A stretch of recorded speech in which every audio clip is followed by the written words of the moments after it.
Hello, everyone, and welcome to Inclusive Design and Testing, making your app accessible. My name is Maya Ben-Ari. I'm a product manager on Android accessibility. With me today is Casey Burkhardt, who is an engineer on Google accessibility team.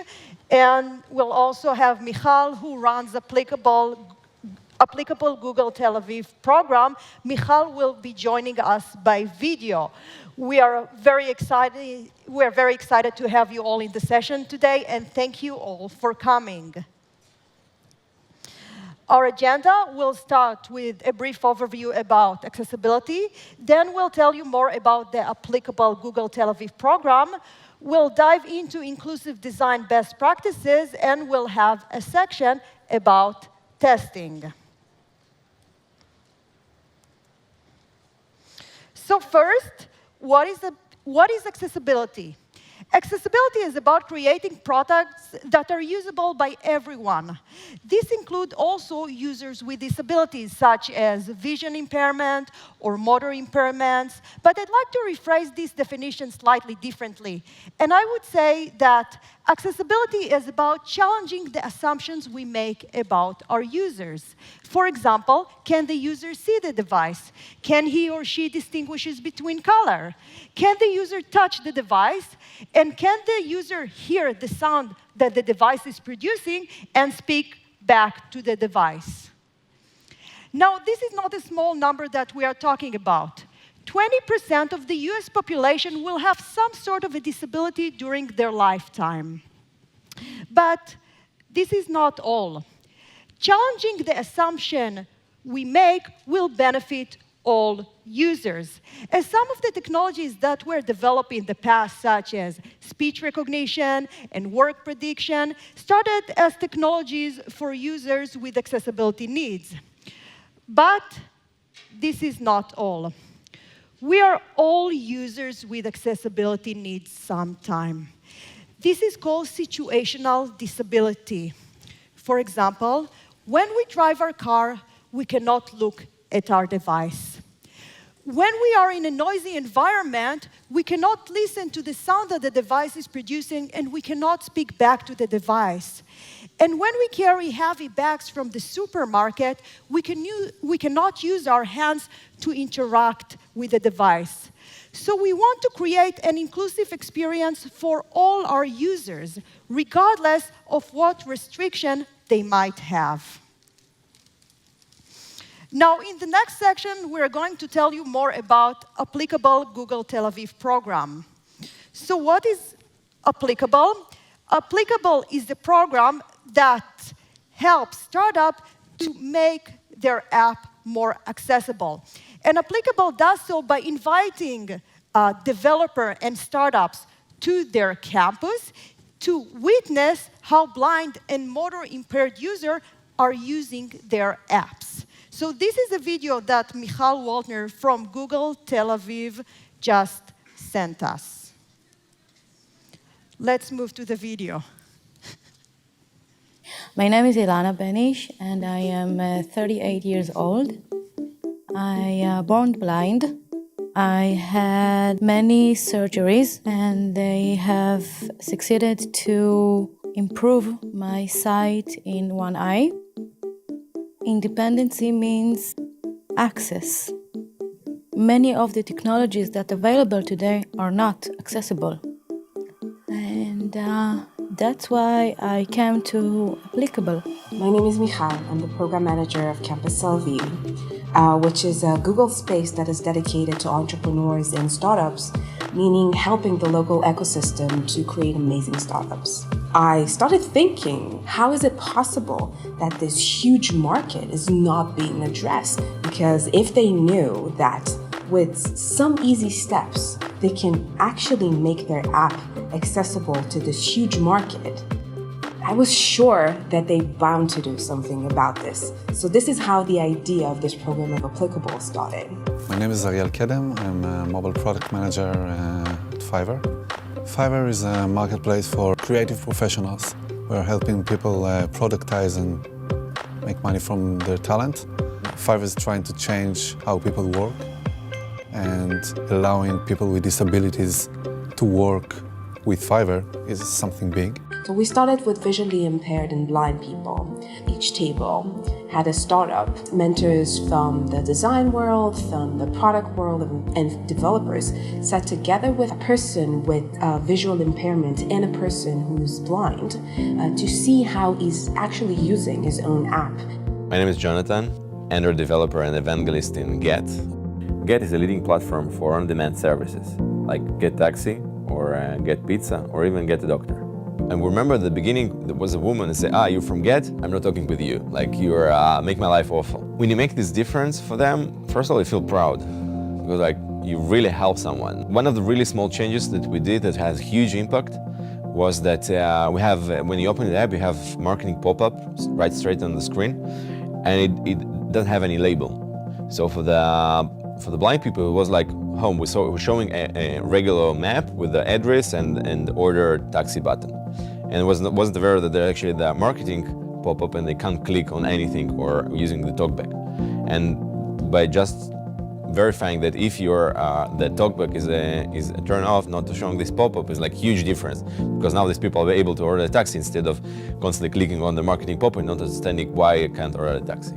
Actually, the impact was that she went out of the building and she said, now I'm able to order a taxi. We actually did some really small change. We have a page of categories within Fiverr. It was built like a category next to a category in a very long page. And when we did one of the sessions, they just tell me, just build them one in a row and not one next to each other. So we changed it, we put it in the app on page, and it just changed dramatically how people navigate the app. Thinking about a simple experience, it just made me a better product manager. With a really small effort, just to change a little bit bytes of code, to add additional stuff, and you can make really huge difference for them, for their daily routine. Tagging your components on a specific page, giving an image the right alt tag. It's really something that when you change how you think, it's very simple. Enable the accessible view on your phone. Try to use the phone as someone who, just for example, can't see. This will affect everything you do dramatically. Button 96, unlabeled. Button 13, unlabeled. Button 74, unlabeled. Button 18, unlabeled. Button 35, unlabeled. Button.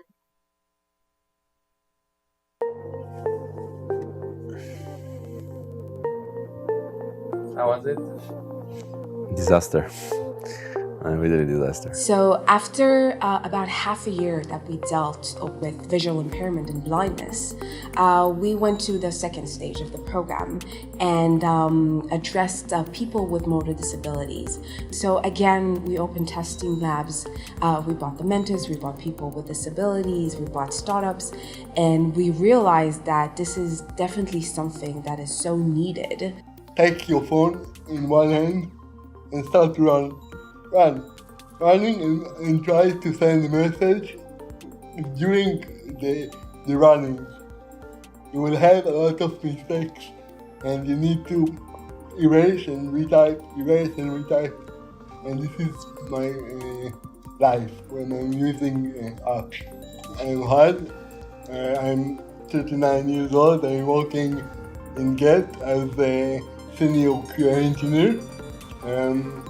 I have cerebral palsy, and the effect of that you can see in my speech is I have a difficult speech, and my right hand is not functional, and also both two legs are not functional, and I have only one hand, and even in that hand I have, in 3 fingers I have a spastic. It's very difficult to reach all the corners with one finger. My wildest dream is that I will have the ability to put each button in a place that I want. I know that the designers and UI UX wouldn't solve that, but it will make the app more accessible for me and for the many others people. This is my dream. To meet with them, to tell them our needs, it was very, very important meetings. My message to all developers will be, hey guys, you are there. You're actually the one that can have the power to change for a lot of people their daily life. I think about this amazing applicable session, every screen, page, or button that I'm adding to the app. Make the app more accessible, it's a must. So now the ball is in your hand. Accessible apps are changing our lives every day and will continue to change everybody's life every day.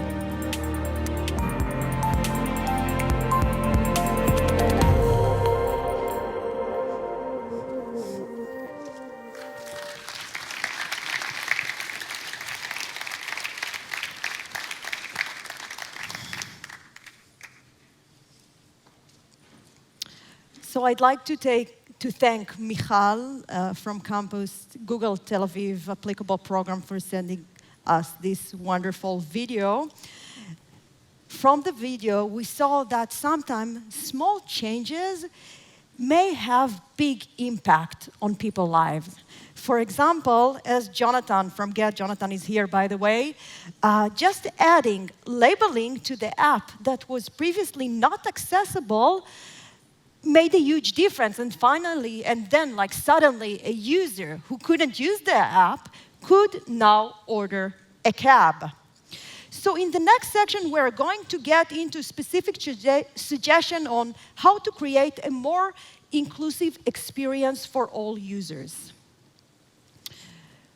So first, what is inclusive design?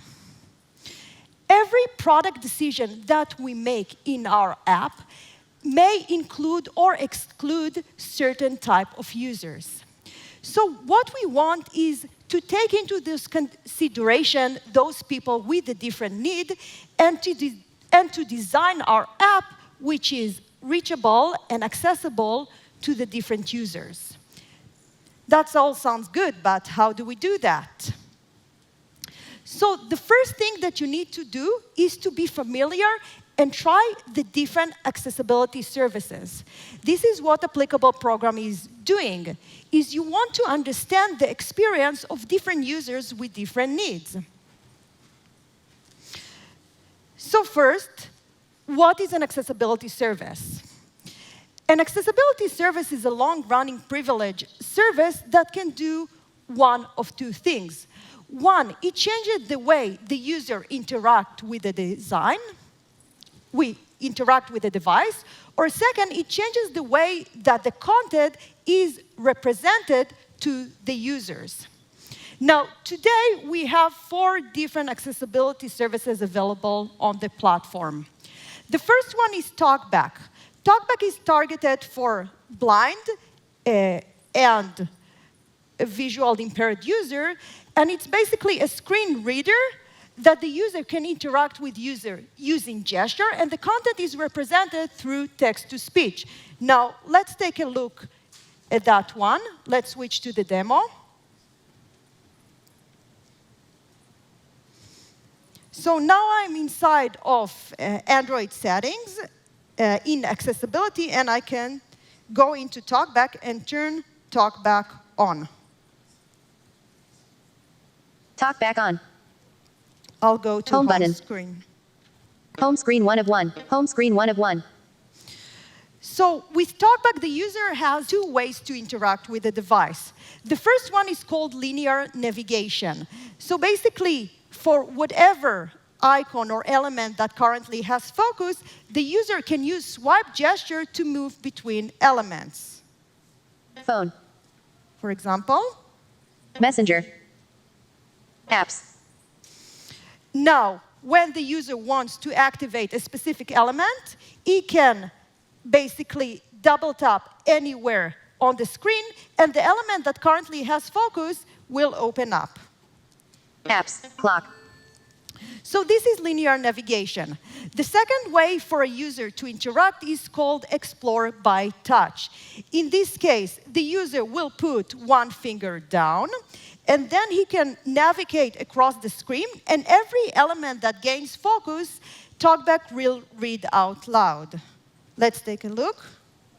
Betterbug. Calculator. Chrome. Drive. Gmail. Clock. Now, when the user would like to open that element, again, he can tap anywhere on the screen, and the element that has focus will open up. Clock. This is TalkBack. The second service that we have is called BrailleBack. Showing items 1 to 2 of 2. Thank you, TalkBack. The second service that we have on the platform today is called BrailleBack. Now, with BrailleBack, the user is interacting with a refreshable Braille display, such as this one. In this case, the user have this keyboard or the joystick, and he can interact similarly to how the user interact with TalkBack. Just in this case, the content is going to be represented in Braille on those Braille cells with the DOS raising and lowering. So this is BrailleBack. The third service we have on the platform is called Switch Access. Switch Access is targeted for motor impaired users who have trouble interacting with a touch screen. In this case, the user can connect something which is called an adaptive switch, like this one. In this switch has two buttons. It can have more or less buttons. In this one, the user will set one of the buttons as next and one of the buttons as select. Then the interaction with Switch Access will be similar to the linear navigation of TalkBack. Just in this case, the user will interact using the buttons rather than gestures. Let's go to the slides, please. Now, the last service is called Voice Access. This is a service we recently launched. And the user can perform low-level interaction using his voice. If you would like to learn more about this one, we have the Access and Empathy sandbox just outside of this room. Now, note, those are representative examples of the capabilities of accessibility APIs. Every developer can develop services similar to this one, but you can use those ones to actually test how your app interacts with accessibility services. Now, if you would like to focus on only two services, please test with Switch Access and TalkBack. Why is that? Because with Switch Access, what you can test is how accessibility services interact with your UI, which is basically testing your input. And with TalkBack, what you are going to test is how content is represented to the user. For example, whether you have labeling, so you will test the output. So with Switch Access and TalkBack, you are going to test both your input and output. Okay, so until now, we are familiar with the different accessibility services. Now, what you want to make sure is that your application works well with those. And how do you do that? You following Android accessibility best practices. In the next part of the presentation, we brought to you a couple of highlights that we gather from our testing data.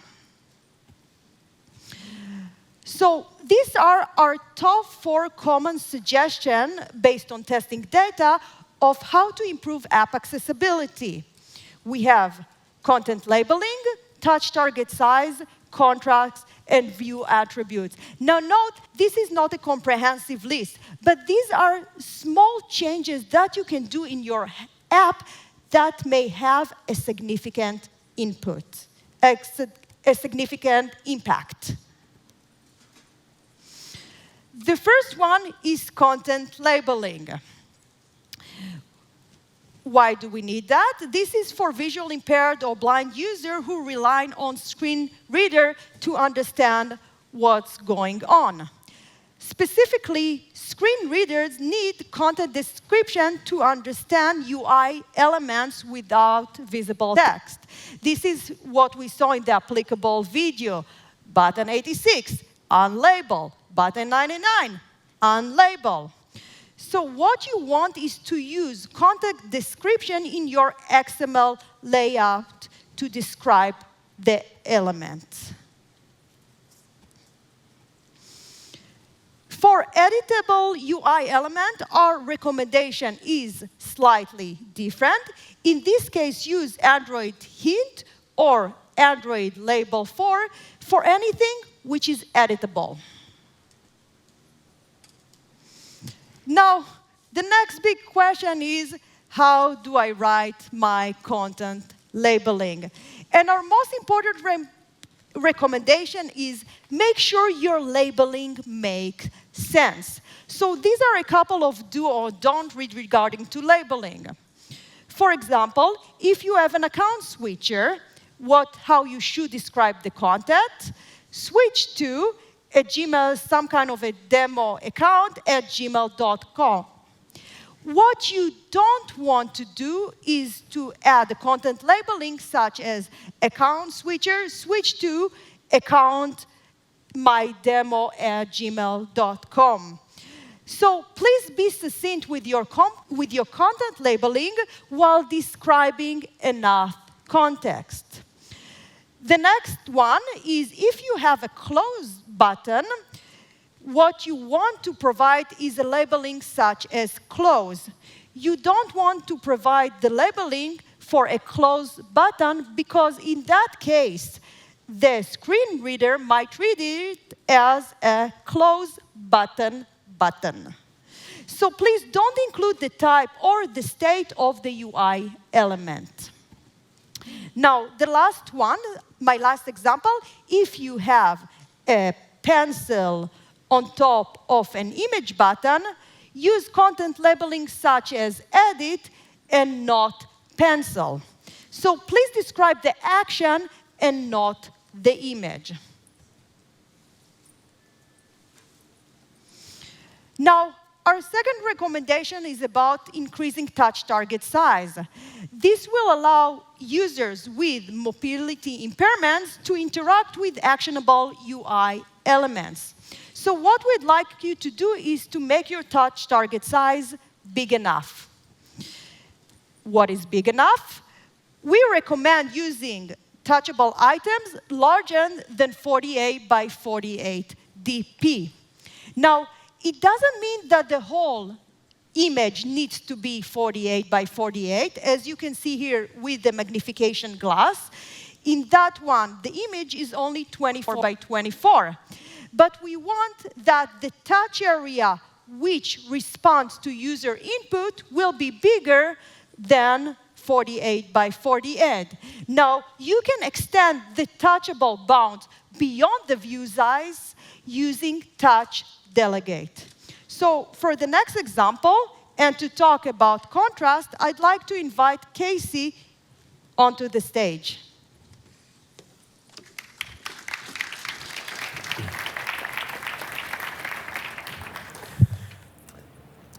Thanks, Maya. My name is Casey Burkhart. I'm a software engineer on Google's accessibility engineering team. Our third best practice today is about contrast. Ultimately, this comes down to how visually distinguished your elements in your UI are.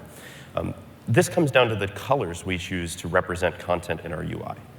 The way we measure contrast is by looking at the luminance, the brightness, of the colors used in the foreground and background of an individual UI element.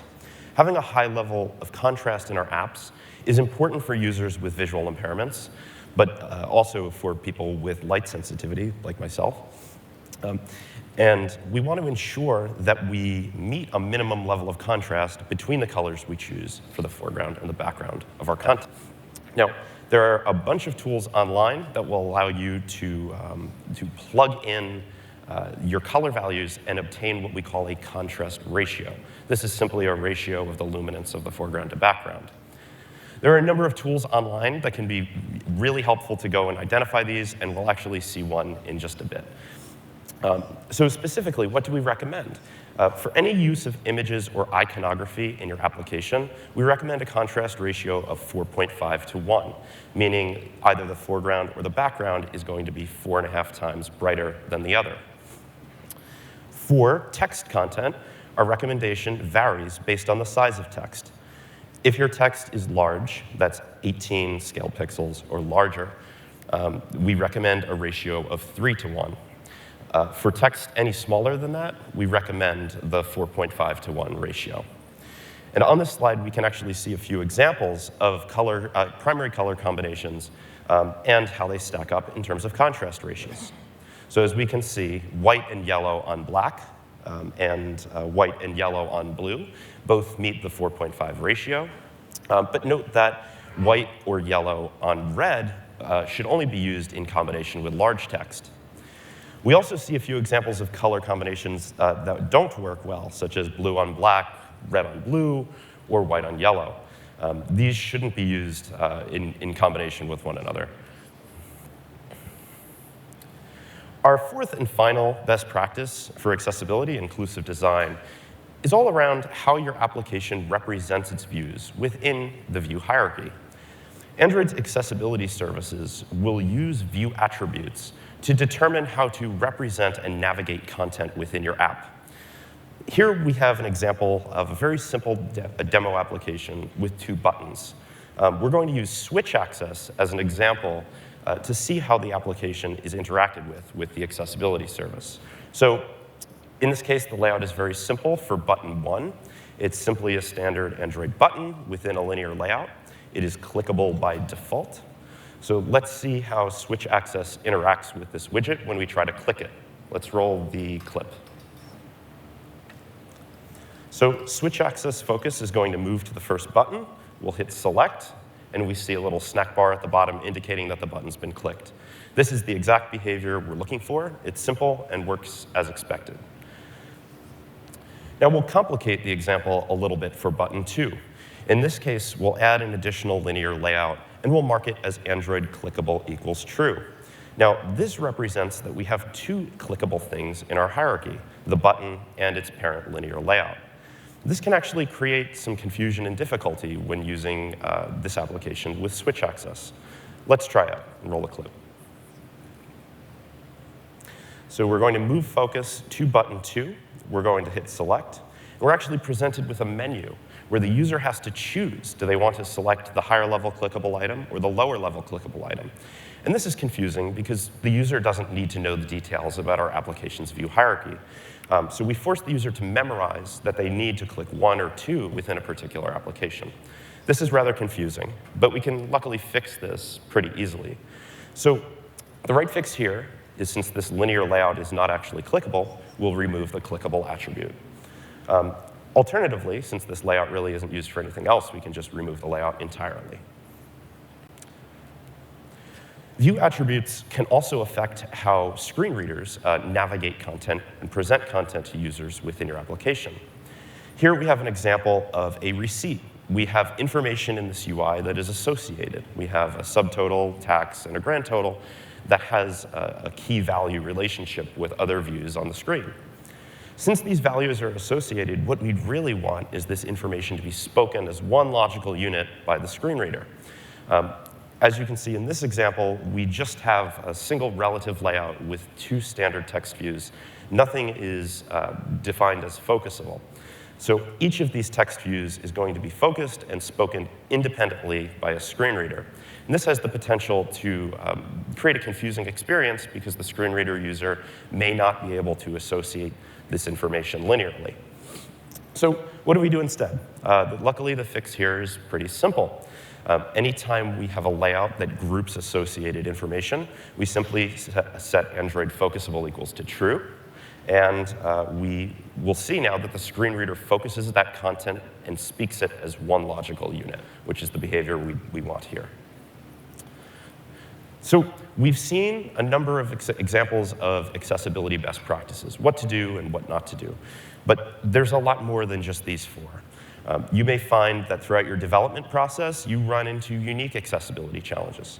So we encourage you all to go and review the material design best practices for accessibility. A link will be in the spaces for this talk.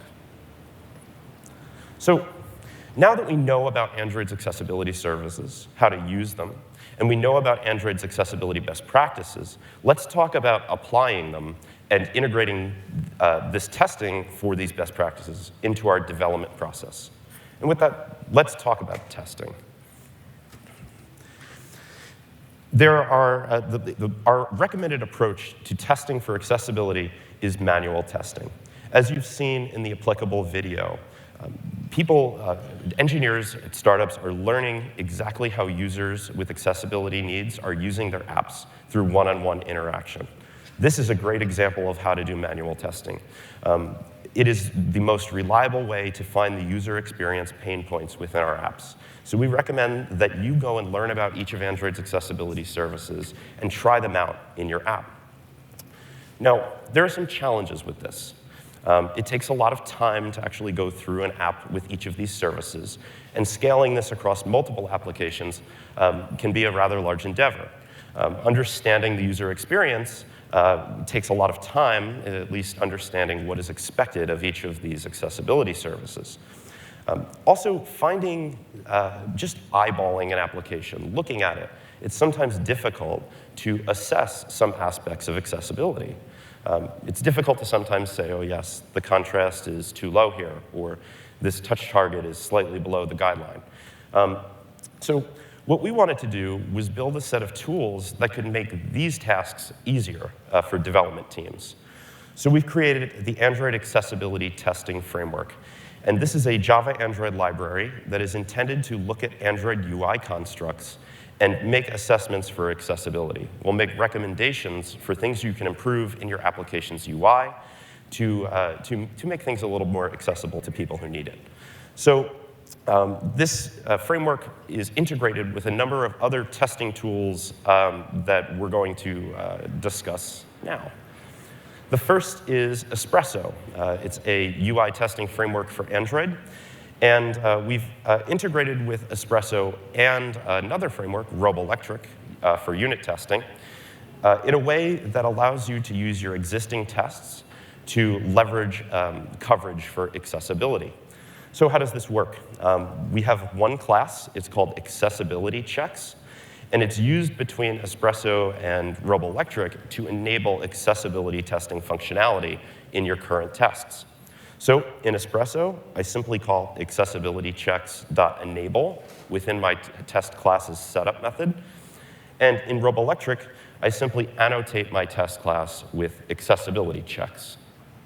Now, when I go and run my tests, we'll get some output. And here's an example of that. This is a Roboelectric test that I've written for a test application. And this test itself asserts nothing about accessibility. It simply asserts that clicking a button performs some action. Because I've annotated this test class with accessibility checks, we get accessibility evaluation behavior for free anytime Roboelectric interacts with one of our views. So as our test clicks on this view, we actually run our accessibility tests, and we found that this view is missing a spoken description for a screen reader. So this would be a good cue for you to go look at your content labeling, make sure you've provided content descriptions or appropriate labels. In this case, we actually prevented an accessibility bug from getting checked into our app's code base by relying on accessibility tests in our other test frameworks. Now, that's great for engineers, but what about other members of product development teams, app development teams?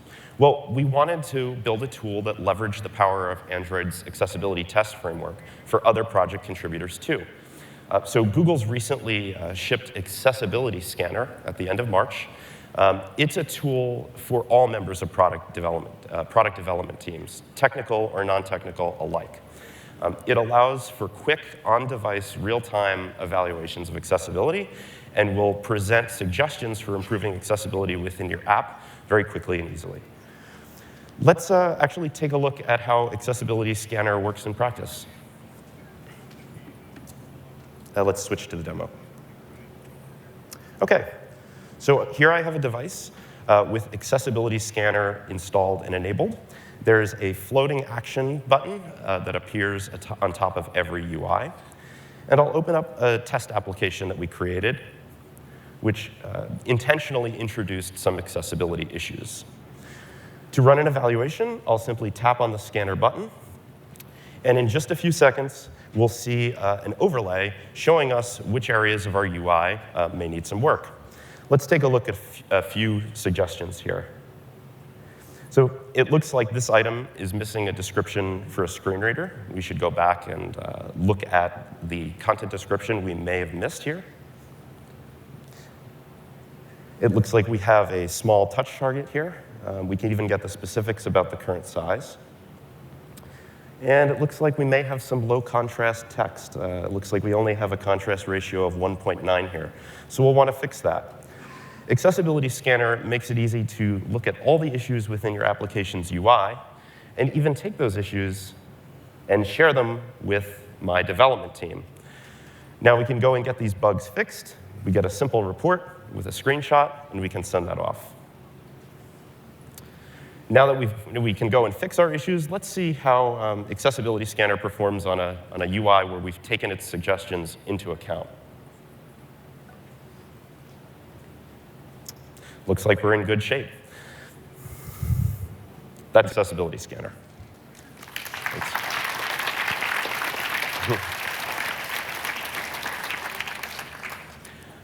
A few final words on automated testing.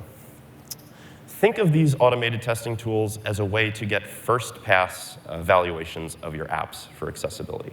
We will not be able to find every accessibility issue that an app may have, and we won't be able to fully understand what a user experience is for various users with accessibility needs. So we do really advocate manual testing with Android's accessibility services to get that full picture. Finally, our testing tools are only as good as your use of them or the coverage of your other tests. In Roboelectric and Espresso, you're only going to be able to evaluate controls that you interact with. So you want to make sure that your test coverage is good if you expect good coverage from the accessibility automated tools. Similarly, Accessibility Scanner can only evaluate the things that it sees on the screen in that present time. You may need to do separate evaluations for portrait versus landscape currently. So just a few caveats. These tools are here to help you identify things quickly and prevent bugs from being checked in, but always use manual testing approaches to validate your user experience. And with that, I'd like to hand it back to Maya to wrap up.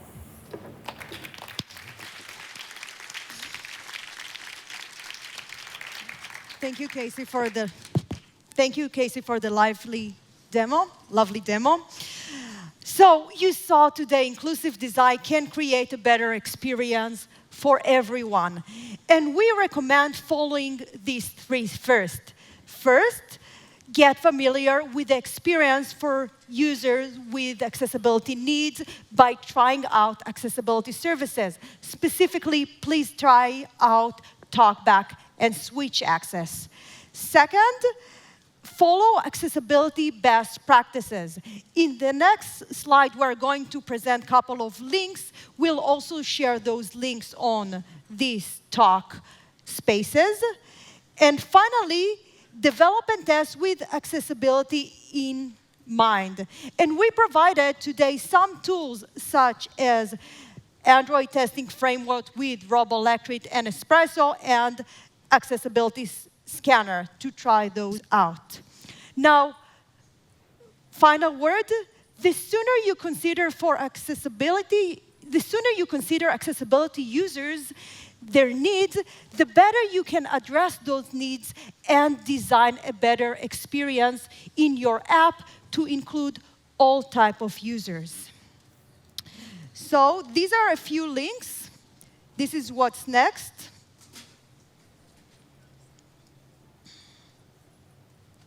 Waiting for people to take pictures. OK? All good? One more? One more. And I'd like to thank Casey and thank Michal for creating this session. Thank you very much. Thank you, everyone.